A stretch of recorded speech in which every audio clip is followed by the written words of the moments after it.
경기도 파주시 파평면에 있는 파평중학교.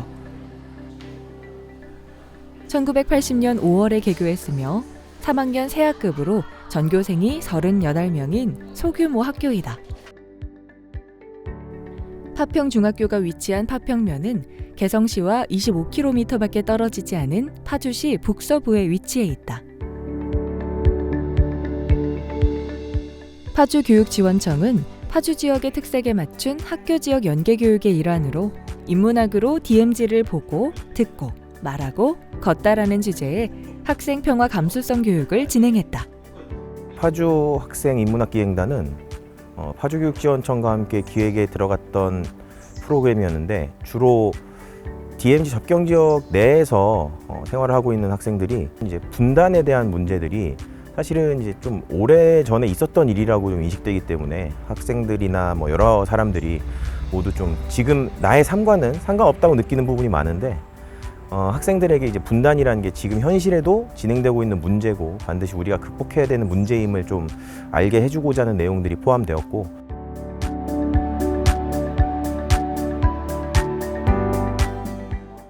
3일에 걸쳐서 이뤄지는 평화 감수성 교육. 오늘은 그 첫 번째 날로 인문학 교육이다. 인문학 교육은 세계조로 나눠 각기 다른 주제의 강의를 듣는다. 1조의 인문학 강의 주제는 분단의 역사와 치유다. 분단의 역사는 사실 되게 복잡해요.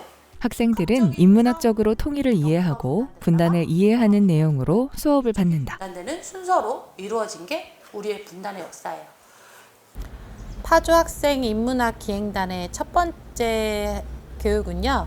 우선 분단의 역사가 어떻게 진행되었는지 좀 단선적인 관점에서 벗어나서 입체적으로 이해할 수 있는 수업을 진행했어요. 그래서 영토의 분단에서 시작돼서 국가의 분단으로 이어지고 민족의 분단으로 심화된 과정을 좀 자세히 배웠고요. 그냥 지금 딱 먹고 싶은 거 아니면 평소에 먹고 싶어 했던 거 2조 인문학 강의 주제는 분단의 삶이다. 표면적으로 얘기하면 여러분들 머리가 14개이기 때문에 인문학 강의는 DMZ 접경 지역 청소년들에게 통일과 분단에 대해 다양한 시각을 가질 수 있도록 준비되었다. 전날 학생들과 함께 이제 인문학 강의를 하는데 저희가 이제 인문학적으로 통일을 이해하고 분단을 이해하는 내용으로 수업을 한번 하고 다음 수업에서는 이제 학생들이 DMZ 접경 지역이라는 그 분단이 낳은 어떤 지역인데 그곳의 특수성 그리고 이제 파주 지금 이곳 파주가 그런 DMZ 접경 지역으로서 어떠한 위치에 있는지에 대해서 이해하는 시간을 좀 가지게 되고요. 한지에 건너서 살았어요. 여기 부산이겠지. 당연히 인천에 와서 살았고. 3조 인문학 강의 주제는 분단과 평화이다. 대표적인 게 뭐 하고 있어요, 사람들이? 인천에서. 이곳 학생들이 DMZ 접경 지역에서 생활하고 있기 때문에 DMZ 접경 지역과 관련된 내용들을 통해 여러 가지 관점으로 DMZ를 볼 수 있게 하는 수업이다. 그러니까 사람들의 마음에 굉장히 큰 좌절감이 남았거든요. 강의 주제는 DMZ와 관련된 내용이었는데요. DMZ를 기존에 생각하던 관점을 벗어나서 새롭게 생각하는 것을 주요 주제로 하고 있는 수업이었습니다. 그래서 우리는 생명과 평화와 치유의 관점으로 새롭게 DMZ 접경 지역을 함께 봐보자 라고 하는 내용으로 이제 수업을 진행을 했습니다.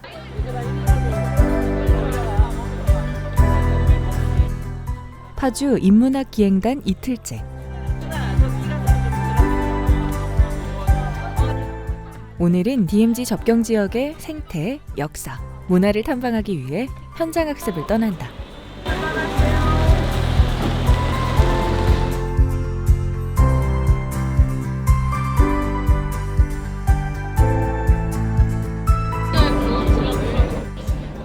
이번 현장 학습은 1일차 배운 인문학 강의를 기반으로 직접 철원 일대의 유적지와 분단의 현장을 찾아가는 것이다.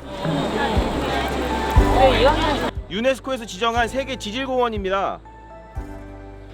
저쪽에 있는 저 주상절리가 이 내륙에서 볼 수 있는 가장 큰 규모의 주상절리일 거예요. 용암이 내려오는데 이 계곡을 따고 용암이 내려왔어요. 그래서 오늘은 그런 부분들과 철원의 전체 지형을 조망할 수 있는 곳을 볼 거예요. 첫 번째 현장학습 장소는 유네스코 세계지질공원으로 등재된 한탄강 유역에 설치한 은하수교이다. 은하수교는 풍강의 수려하기로 이름난 한탄강에 철원의 지명을 추가하고 별들로 이루어진 길을 뜻하는 은하수로 이름 지은 곳이다. 어떤 사람들은 이 한탄강이 궁예가 폐퇴하면서 슬퍼했다고 해서 한탄강이라고 얘기를 해요. 그런데 실제 뜻은 한탄은 은하수 냇물을 말합니다. 그래서 여기는 은하수 강이에요. 우리가 DMZ라는 걸 이 지도를 보면 알 수 있어요. 그냥 보면은 아름다운 곳인데 우리는 생각보다 DMZ랑 가까이 살고 있는 거고, 여러분들이 있는 학교도 DMZ 권역 안에 있는 거예요. 이 몸에 있는 거 말고. 아니 그거 말고. 두 번째 방문지는 신라 진평왕 때 건립된 고속정이다. 특히 이곳은 임꺽정의 활동 무대로 전해지고 있다. 임꺽정은 저 바위 틈에 숨어 있었습니다. 전설에 따르면 저 바위 틈에 몸을 줄여서 숨어 있다가 관군들이 쫓아오면 물고기로 변해가지고 이 한탄강에 떨어져서 도망가고 막 그랬어요.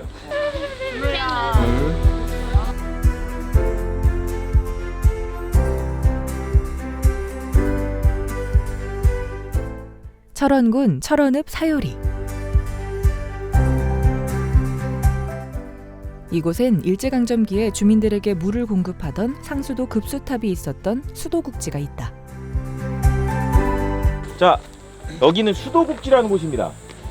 사람이 많이 모이는 곳에는 그렇게 물이 공급이 돼야 돼요. 바닥을 파면 물이 나오나? 안 나오지. 그런데 옛날에는 그런 수도를 공급하는 곳이 많지 않았습니다. 물을 공급하는 곳이 많지 않았어요. 이 인근 지역에서 유일하게 많은 사람들에게 물을 공급할 수 있게 만들었던 시설이 바로 여기 수도국이에요. 수도국이 있던 땅이라고 해서 수도국지라고 합니다.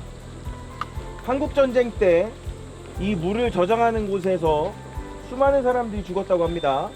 그리고 여기는 전쟁의 흔적이 그대로 남겨져 있어요.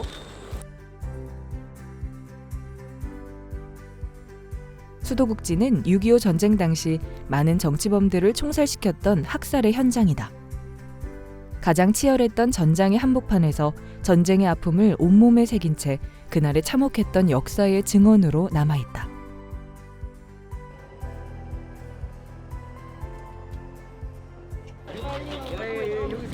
오늘의 마지막 방문지 소위산 전망대다.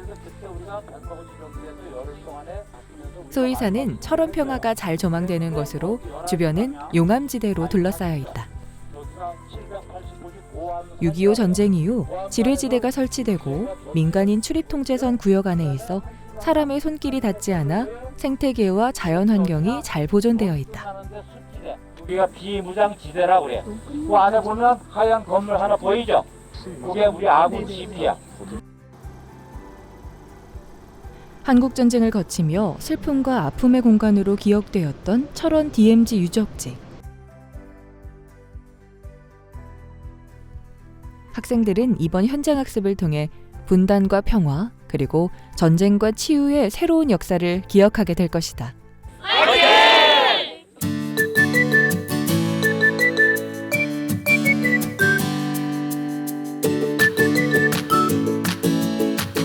파주 학생 인문학기행단 마지막 날이다.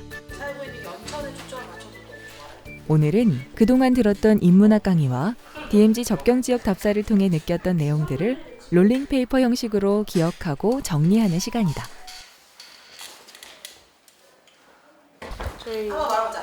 자, 우선 제목 뭐라고 지었어요? 한국 전쟁의 역사 철원이라고 지었고요. 한국 전쟁의 역사 철원. 네, 잘 지었어. 그리고 여행 안내문을 만들어서 8페이지로 만들 예정이에요. 한반도의 평화통일을 앞당길 수 있는 인문학적인 실천들, 도전들을 행하는 방법으로 각자 학생들이 생각한 콘텐츠의 아이디어를 서로 공유하고 발표하는 시간을 가졌습니다. 우선 청소년들이 제작한 통일 콘텐츠들의 예시들을 하나하나 감상하면서 나의 아이디어는 어떠한 콘텐츠 그릇에 잘 담아낼 수 있는지 그런 기획안을 적어보고 서로의 생각을 발표하면서 의견을 대화하고 수정하는 시간을 가졌습니다.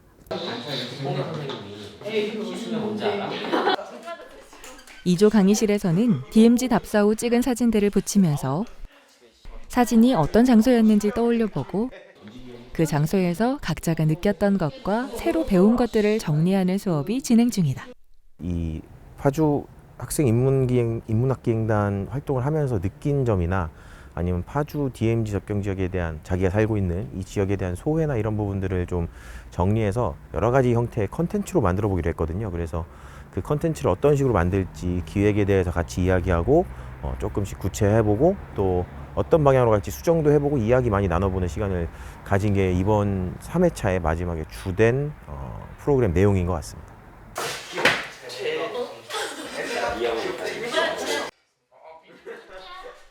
삼조 강의실에서는 현장 학습 후 찍은 사진으로 자신들의 의견을 적고 발표하는 시간을 가졌다.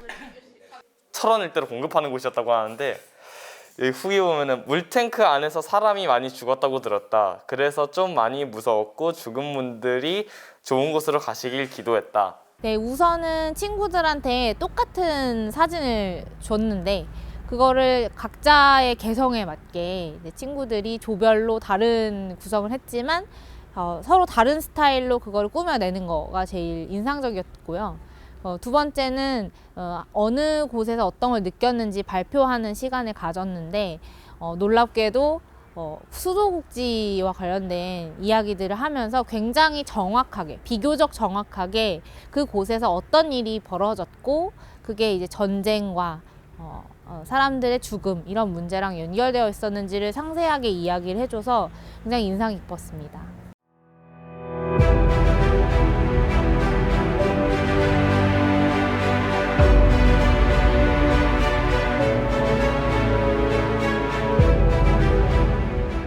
저는 인문학기행단을 다녀온 후에 소설을 쓰게 되었는데요. 수업을 할 때 기가 시간에서 AI를 사용해서 어떤 질문을 해보고 답해보는 그런 챗 GPT를 사용하는 수업이 있었는데 그것을 이용해서 평화와 통일에 대해 물어봤는데요. 거기에서 나온 질문들과 생각들을 토대로 이 소설을 쓰게 됐습니다. 저는 시를 썼고 이번 인문학기행을 다녀오면서 많은 곳들을 다녀왔는데 그 중에서 전쟁의 아픔이 그대로 담겨져 있는 수도꼭지에 영감을 받아서 시를 썼습니다. 저는 철원 지역의 자연환경을 되게 유심히 봤던 것 같아요. 그래서 구석정이나 한탄강 같은 아름다운 그런 풍경들을 보고 또 느낀 점이 많았고 철원이 이제 접경 지역이다 보니까 전쟁의 흔적들도 되게 많았던 것 같아요. 그래서 수도국지의 그런 풍경이나 그런 것들을 보고 또 느낀 것들을 이제 서로 합쳐서 이제 그 평화와 전쟁에 대한 그런 것을 최대한 직접 글로 써보려고 했던 것 같습니다. 저는 시를 썼는데요. 평화인문학기행을 다녀오면서 강원도 철원에 있는 수도국지라는 곳에서 전쟁에 대한 이야기를 들을 수 있었는데 대한민국이 아직 전쟁을 겪고 있는 나라기도 하고 그만큼 전쟁에 대한 상처와 두려움을 가지고 있는 나라라고 생각을 해서 이러한 전쟁의 아픔을 극복하기 위해서는 평화를 기반으로 한 통일이 필요하다고 생각했습니다. 그래서 이 시를 쓰면서 평화는 결국 사람들이 타인에 의해서 통일을 맞이하는 것이 아니라 주체적으로 자신이 먼저 마음을 열어야 한다고 생각을 해서 시에 그런 내용을 담아서 이렇게 썼습니다. 문을 열면 김예은. 평화의 문을 열면 전쟁의 불씨 사라지고 통일의 씨앗 자라나겠지. 평화의 문을 열면 단절된 그리운 얼굴들 다시 만날 수 있겠지. 평화의 문을 열면 평화철도 위에서 달리는 열차 타고 세계의 문도 열 수 있겠지. 평화의 문을 여는 건 마음의 문을 열고 남과 북이 하나 되는 거겠지.